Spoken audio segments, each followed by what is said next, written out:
100-র উপরে ধর্ম ব্যবসায়ীদের তাদের তথ্য উপাত্ত আমরা তুলে ধরেছি। তুড়ি মেরেই মামলার মোড় ঘুরিয়ে দিতেন ব্যারিস্টার তুরিন আফরোজ। আর এই মামলায় ফাঁসিয়েছেন তার জন্মধাত্রী মা, এমনকি আপন ভাইকেও। ৭১-এর ঘাতক দালাল নির্মূল কমিটি ঘাদানিকের নেত্রী তুরিন আফরোজ ছিলেন হাসিনার অন্যতম হাতিয়ার।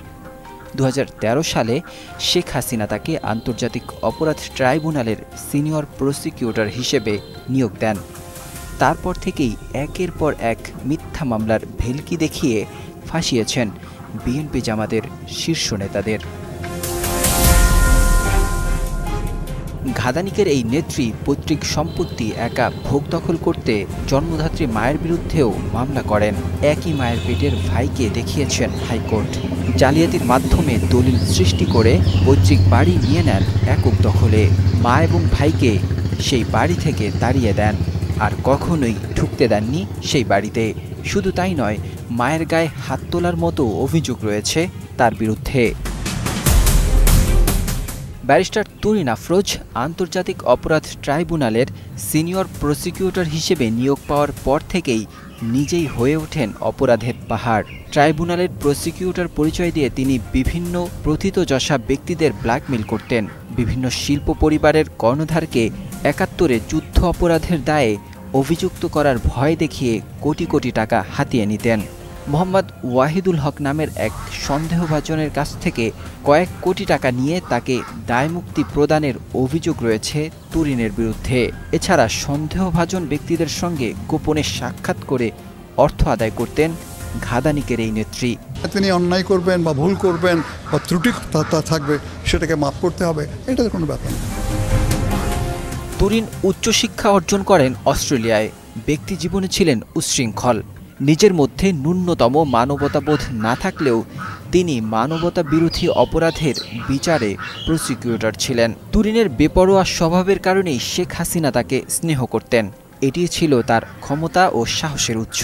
ট্রাইব্যুনালে জামাত নেতা গোলাম আজম, মতিউর রহমান নিজামী, আলী আহসান মোহাম্মদ মুজাহিদ, মোহাম্মদ কামরুজ্জামান এবং বিএনপি নেতা সালাউদ্দিন কাদের চৌধুরীর বিরুদ্ধে মামলা পরিচালনা করেন তুরিন।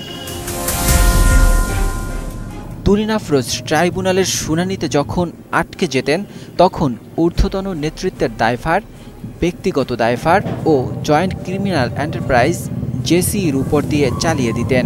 এমনকি বিএনপি নেতা সালাউদ্দিন কাদের চৌধুরী ট্রাইব্যুনালে যখন জবানবন্দি দিচ্ছিলেন, তখন তাকে বারবার বাধা দিচ্ছিল তুরিন। তখন সালাউদ্দিন কাদের চৌধুরী বলেছিলেন, আপনারা সময়ের হিসাব করছেন আর আমি হিসাব করছি জীবনের। তিনি আরও বলেছিলেন, সত্য এমন এক গাভী যা প্রসিকিউশনকে দুধ দেয়নি, যে কারণে তারা ষাঁড়ের কাছে গেছে দুধের জন্য। ঠিক তুরিন আফরোজ ষাঁড়ের কাছে গিয়েছিলেন। ৭১-এর ঘাতক দালাল নির্মূল কমিটি ঘাদানিকের এই নেত্রী বোরকা পরে এনএসআইয়ের সাবেক মহাপরিচালকের কাছে ঘুষ নিতে যাওয়ার জেরে চাকরি হারান। ইসলাম ও ইসলামপ্রিয় মানুষজন ছিল তুরিন আফরোজের প্রাণের দুশ্মন। ইসলামী শিক্ষায় শিক্ষিত মাত্রই তিনি মৌলবাদী, তালেবান, জঙ্গি বলেই আখ্যায়িত করতেন তাদের। এ কারণে ২০২২ সালে আরেক ঘাদানিক নেতা বিচারপতি AHM শামসুদ্দিন চৌধুরী মানিকের নেতৃত্বে ১১৬ জন ইসলামী চিন্তাবিদ, দেশবরেণ্য আলেম ও হেফাজত নেতার বিরুদ্ধে দুর্নীতি দমন কমিশনে তদন্ত চেয়ে অভিযোগ দাখিল করেন।